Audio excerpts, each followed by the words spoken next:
大家好，我是微庄主。今天我们来聊一下全球 PMI 重返荣枯线将如何影响我们的投资。那我们还是老的习惯，如果你在整个的视频当中觉得哪一个内容对你有帮助或者有启发，请你随手帮我点一个心或者一个赞，让我知道我的内容对你来说有用。那么什么是 PMI 呢？大家主要理解3点就可以了。第一个呢，它是采购经理人指数，它的名称叫采购经理人指数，是用来衡量制造业和服务业的健康状况。然后呢，它这个数据是怎么来的呢？它就是说这些典型的一些代表性的企业，它里面的这些采购经理人对整体的新订单、库存水平、生产跟供应商交货时间，还有就业环境的看法等等，综合来评估目前的一个企业的状况。那如果这个数据呢超过50呢，说明该行业在扩张；如果低于50就说明该行业是收缩哈。那本质上呢 PMI 呢，它其实说的就是宏观的一个经济周期。如果你看它的数据，它就是这样子的啊，非常明显的周期性。我们说全球 PMI 重返荣枯线之上，我们看哈，这个 PMI 呢是形容制造业最重要一个数据哈，它可以告诉我们目前的这个制造业的状况是怎么样。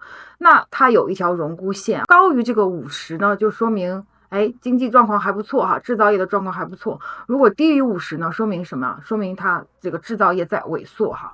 我们看我们最新的数据呢，美国跟全球的制造业的这个又重返了荣枯线之上，那说明什么？说明全球的制造业正在进入一个复苏的一个状态。好，那么如果未来全球的制造业进入复苏状态之后，这个将如何影响我们的投资？那 PMI 将如何影响我们的投资呢？它呢主要有2条逻辑线啊。我们看第一条是什么？当你这个整体的制造业上升的时候，这些企业它的工业原料它的需求就会上涨，对吧？它加大生产了之后，它的工业原料需求就会上涨，需求上涨就会推动相应的工业品的价格，原材料的价格上涨哈。全球定价的主要工业品呢有2个，第一个呢是铜。好，我们说铜是周期之母，它其实本质上它跟 PMI 的相关性是非常高的。研究铜基本上也就研究清楚整体的宏观经济的周期。第二个是什么？是原油。那原油就不用讲了，原油是非常多制造业的一个原材料，这我们都知道。其实呢还有一个，如果长期关注我的朋友应该知道，有一个品种其实它走的也是铜的逻辑，白银。近期上涨的非常非常迅速哈，过去1个月上涨非常非常迅速。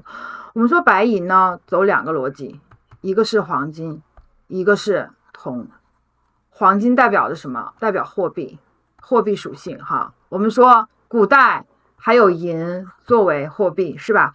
还有一个就是铜，这个铜代表的是工业属性哈，也就是银呢有一半货币属性，有一半工业属性。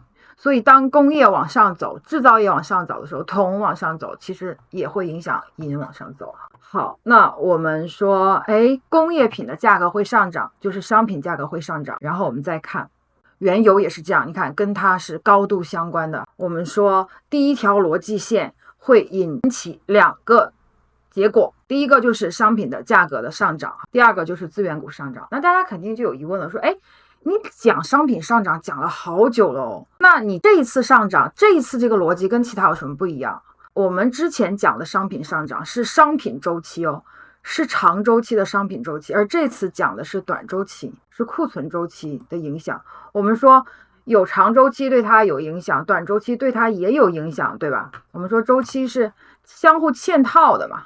假如说这是长周期，这就是小周期，对吧？我们现在讲的是小周期，大家看3到4年，对吧？这是一个库存周期。那我们说商品会上涨，第二个就是资源股会上涨，也就是商品相关的股票会上涨。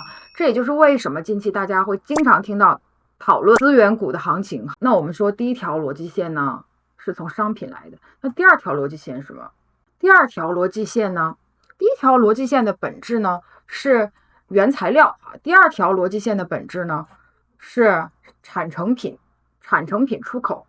主要地区进出口额同比增速也是见底反弹了，那么我们说出口敞口大的行业将受益，什么意思？就是你这个产品你生产出来了，很大一部分你是出口外销到全球，全球的经济往上走的时候，它全球的需求就会起来。那我们看说，研究出口到底有啥用？看，这是美国的罗素2000指数的涨跌幅，跟美国的进出口总额相比，相关性非常强，对吧？好，这是日本的，相关性也很强。这是印度的，相关性也非常强。印度大家注意一下，印度这里它早就到这个荣枯线以上了，它比我们要更提前，所以它股市走得更好。这是我们中国，那现在呢会有一定的背离因为地产跟消费的一些影响，但是相信呢就是这个慢慢的它就会还是会回归。出口非常重要，出口是拉动 GDP 3驾马车当中的一辆。那如果说一个行业它产成品它生产出来要赚的这个钱大部分是从全球来的话，那它会更受益。我们看一下整个历史数据，过去4轮重返荣枯线之后，全球 PMI 重返荣枯线之后，资产的表现大类资产刚才我们讲了，一个是铜，一个是原油看大部分都是上涨的。那中国 A 股宽基指数呢，沪深300是上涨的，其他都还好。为什么？